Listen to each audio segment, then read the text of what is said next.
Well, life is looking different for us at this stage of the pandemic, and that's also true when it comes to how we're handling our money. Finance journalist Vera Gibbons is here with a look at post-pandemic shopping trends. Vera, first of all, I love you because you're the same name as my neighbor who I grew up with, and second of all, because you know everything about shopping and finance. Oh, good. I'm 2 for 2. You're 2 for 2. Excellent. All right, so tell us, how can we start shopping and be safe about shopping and be safe with our money? We've foregone so many different things. I know, and our social skills could need a little improving too, right?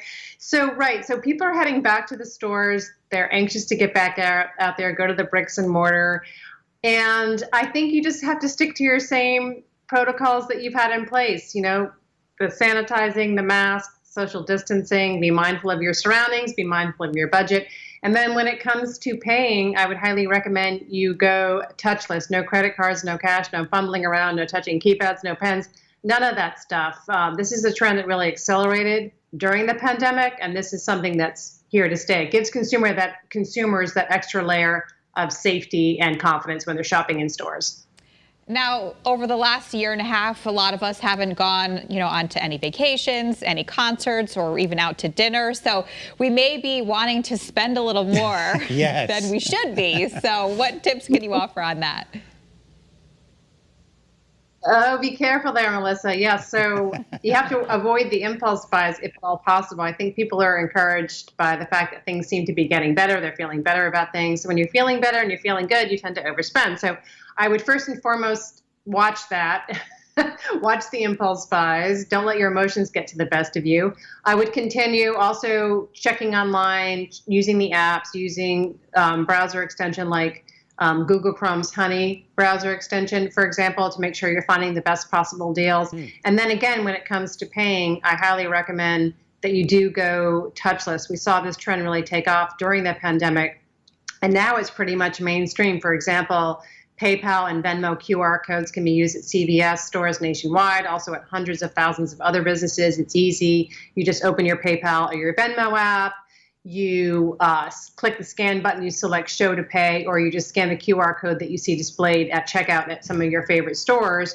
So it's scan, pay, go, and once the payment's complete and confirmed, you're good to go. There's no fumbling around, as I say, no touching. And I think that that's really important to consumers, has been important to consumers, and will continue to be important to consumers as we live in these changing times. What do you think that shopping is going to look like here and for the remainder of 2021?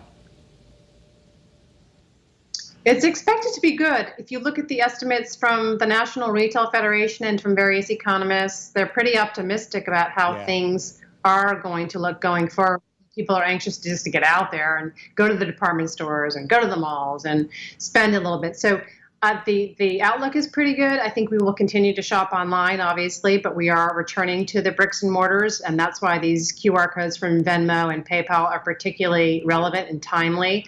I think we're going to continue to look for deals. We're also going to be interested in flexible payment options. PayPal has an installment program that's resonating well with consumers. And then the coupon codes. I mean, that we started that a long time ago. People still like that. So I think that, again, Honey is a great a tool for that to help you find the best deals online, the coupon codes, and then it applies them for you at checkout. So not a lot of work for consumers because it does it all for you. So these are the kinds of trends we're seeing, but it is nice to see consumers actually venture out of their homes and shop again. I personally love to go shopping in the store. Yeah, me too. I'm a brick and mortar shopper. Yeah, but I know a lot of people do, love shopping online, and especially during the pandemic. So good to know that you can find still coupon codes. And are you seeing any other trends when it comes to the digital scene? It's funny because you say you like to shop in person. I do too. And now what's different now is we're shopping more for leisure and more for fun as opposed to necessity. So it's nice to see that. But in terms of the digital trends we're seeing, probably the most predominant has to do with how we're actually making those payments. QR codes have been around for a long time, but now they're really, enjoying their day in the sun, really seeing a resurgence. And this is sort of the wave of the future. If you think about it, we've come a long way. There's been all these different payment methods, and now we're at QR codes, which are rapidly becoming the preferred payment method amongst businesses and consumers alike. So a lot has changed in the retail environment.